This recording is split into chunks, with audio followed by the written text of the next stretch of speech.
Objectif News vous présente l'interview de 18h.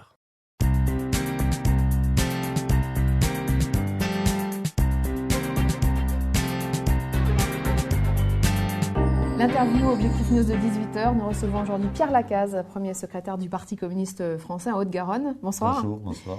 Vous êtes également conseiller municipal à la mairie de Toulouse. Vous avez été réélu début février avec 93% des voix, réélu secrétaire départemental du PCF. Alors les grandes manœuvres à droite et à gauche ont commencé dans la perspective des municipales de 2014.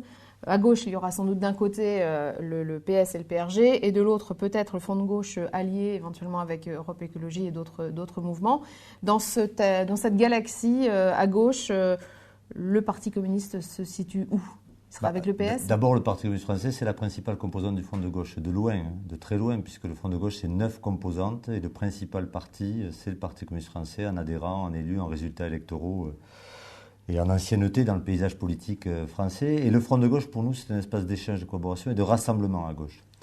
Dans les élections municipales, nous souhaitons, nous, d'abord, que les villes de gauche, dirigées par des communistes ou par des socialistes, c'est l'essentiel du paysage politique en France ou en Haute-Garonne, eh bien, que la gauche conserve des municipalités pour des politiques de progrès social et de solidarité. Donc, nous allons tirer le bilan de notre engagement. Nous sommes la deuxième force politique à Toulouse, le deuxième groupe d'élus. Nous allons faire un bilan de la majorité sortante. Et nous rencontrons actuellement toutes les forces de gauche, toutes les composantes du Front de gauche, mais tous les partis politiques de gauche, pour discuter des échanges, mais sur la base de contenu. Il faudra que nous ayons un échange qui se conclura à l'automne 2013. C'est dans un an, on a le temps. Mais on veut élaborer avec la population un programme pour Toulouse en 2014-2020. Donc les scénarios ne sont pas encore écrits. Mais a priori, vous serez avec le PS ? Non, on n'a pas décidé. Nous serons avec le Parti socialiste si le Parti socialiste, comme en 2008, s'engage à avoir une représentation forte des communistes. Nous souhaitons plus d'élus aujourd'hui au conseil municipal de Toulouse. Combien d'élus là aujourd'hui ? Combien d'élus communistes ? Il y a 8 élus, peut-être 9, parce qu'on attend une décision pour le conseil municipal du 15 mars suite au départ de Mme Belloubet. Donc nous pensons qu'il faudrait 12 à 14 élus communistes dans une majorité forte à gauche pour s'inscrire contre les politiques d'austérité, mais nous souhaitons aussi le rassemblement. Et nous attendons que le Parti socialiste, comme toutes les forces de gauche, se parlent. Est-ce que, comme en 2008, le Parti socialiste voudra le rassemblement de la gauche ? Parti communiste, Europe Écologie Les Verts, mais il y a la question du MRC, du PRG, peut-être du NPA, du Parti de gauche, des composantes du Front de gauche. Il faut un rassemblement le plus large possible, mais bien sûr sur la base de contenu. Que pensez-vous des rapprochements là en cours et en coulisses entre l'Europe Écologie Les Verts et puis Jean-Christophe Sélin, Front de gauche ? Je pense que d'abord il y a des déclarations individuelles de Jean-Christophe Sélin ou de Jean-Luc Mélenchon nationalement. Le Parti de gauche est en congrès, donc c'est peut-être lié à la préparation de ce congrès qui se déroule à la mi-mars. Aucune décision n'a été prise pour le Front de gauche. S'il y a une liste Front de gauche, il serait logique qu'un communiste la conduise à Toulouse et ce sera une liste du Front de gauche. Europe Écologie Les Verts, le NPA, les motivés, je cite un peu toutes les formations politiques que Jean-Christophe Sélin cite dans ses déclarations, ne font pas partie du Front de gauche. Ça, c'est une réalité. Elles prendront leurs décisions, elles sont autonomes. Donc nous souhaitons qu'il y ait un débat serein. Jean-Christophe Sélin revendique d'une certaine manière de conduire une liste du Front de gauche. C'est pas légitime selon vous ? Ça peut l'être si c'est le choix du Front de gauche. Aujourd'hui, il n'y a aucune décision. Il y a d'abord un choix à faire sur la stratégie. Est-ce qu'on est dans une liste d'union avec toute la gauche ?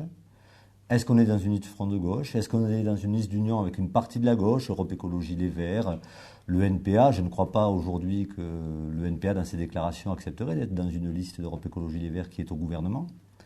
Donc nous verrons bien les stratégies qui se mettront en place. Je pense qu'aujourd'hui, c'est prématuré. Moi, mon nom avait été cité comme conduisant une liste par Jean-Christophe Sélin, comme conduisant une liste du Front de gauche, Pierre Lacaze conduisant une liste du Front de gauche. C'est prématuré. Et les préoccupations de nos concitoyens, aujourd'hui, c'est pas qui va être élu à la mairie de Toulouse ou qui va conduire des listes à la mairie de Toulouse. Nous sommes d'abord dans une année qui n'est pas blanche, même s'il n'y a pas d'élection. Il faut, sur les questions de logement, sur les questions de pouvoir d'achat, sur les questions d'emploi, que l'ensemble des partis politiques répondent aux préoccupations de nos concitoyens. Deuxièmement, je crois qu'avant l'été, j'espère que chaque formation politique aura des projets à mettre sur la table, on va les confronter. Et pour ce qui concerne le Parti communiste français, ce sont les militants dans chaque commune qui vont voter et qui vont d'abord désigner leur candidat, leur chef de file, et puis décider de la stratégie. Liste de rassemblement de toute la gauche avec le Parti socialiste. Il y a une question importante pour tout le monde. Est-ce qu'il y a un accord avec le Parti socialiste au premier ou au deuxième tour ? Nous disons oui. il faudra qu'il y ait un accord avec le Parti socialiste au premier ou deuxième tour. Donc vous répondez à ma question du début. Peut-être. Merci. Mais nous disons oui, il faudra un accord avec le Parti socialiste au premier ou au deuxième tour. Comme il faudra un accord avec le Parti communiste français au premier ou au deuxième tour. Personne ne gagne sans le Parti communiste français à gauche, dans ce département ni en France. Et je crois qu'à gauche, la ville de Toulouse, sans le Parti socialiste, ne restera pas à gauche si on n'arrive pas à une entente. Alors, par contre, la question, est-ce que ce rassemblement se fait au premier ou au deuxième tour, cette question pour nous reste posée. Elle n'est pas tranchée. Alors, vous aviez vu ce numéro d'Objectif News avec le sondage réalisé pour Objectif News par Harris Interactive sur les municipales de 2014. Quel a été votre sentiment après avoir lu cette enquête qui donne Pierre Cohen au second tour très largement vainqueur face à Jean-Luc Moudingue? D'abord, je pense que l'enquête, vous avez eu raison de la faire. Elle est éloignée de l'échéance à 1 an, donc les choses vont bouger. C'est une enquête qui, effectivement, donne Pierre Cohen en tête, mais qui donne des résultats importants pour la droite si on fait la somme de tous les candidats de droite. Donc on peut avoir une situation, si jamais la droite arrive à un rassemblement, où la droite pourrait être en tête au soir du premier tour, ce qui ne serait pas une bonne chose. Ce qui veut dire qu'il faut se méfier à gauche d'un excès de confiance? Il faut se méfier d'un excès de confiance. Et puis dans l'enquête, il y a un oubli. Bien sûr, le Parti communiste français est la principale composante du Front de gauche, mais le Parti communiste français pèse aussi dans ce département entre 8 et 10%. Et c'est la réalité à Toulouse. Lors des dernières législatives, notamment dans la 4e circonscription, Monique Durieux, candidate du Parti communiste français, pas soutenue par Jean-Christophe Célin ou d'autres composants du Front de gauche, a réalisé 9,5%. C'est la seule circonscription stricto sensu toulousaine. Donc vous avez regretté de ne pas apparaître finalement comme parmi les candidats potentiels? On l'a regretté, mais c'est surtout un oubli dans le travail de recherche sur la réalité politique de la ville de Toulouse. La réalité politique de la ville de Toulouse, c'est que la gauche ne gagnera pas sans le Parti communiste français. C'est une donnée incontournable, ça représente 10% des électeurs, donc il faut bien sûr attendre dans l'année à venir la position des communistes, qui dépendra de la position aussi des autres formations politiques.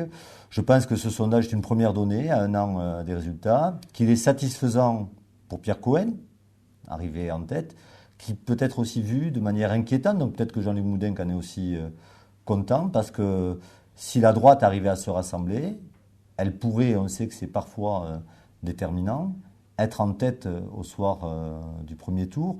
Nous avons une position qui vient d'être décidée en Congrès. Nous voulons maintenir des majorités de gauche dans ce pays. Pas pour faire n'importe quoi, pour répondre aux besoins de nos concitoyens. Donc sur des axes et des contenus politiques que nous voulons valider avec l'ensemble de nos partenaires. Mais nous ne voulons pas. À Toulouse, sur 42 années et demie, il n'y a eu que 5 ans là, de majorité à gauche avec les communistes. Donc nous souhaitons, nous, que l'expérience continue à Toulouse. Et il faut prendre ce sondage avec mesure. Il peut être satisfaisant pour Pierre Cohen. À sa place, je serais aussi inquiet du potentiel qui est représenté dans ce sondage pour la droite toulousaine. Merci Pierre Lacaze. Merci.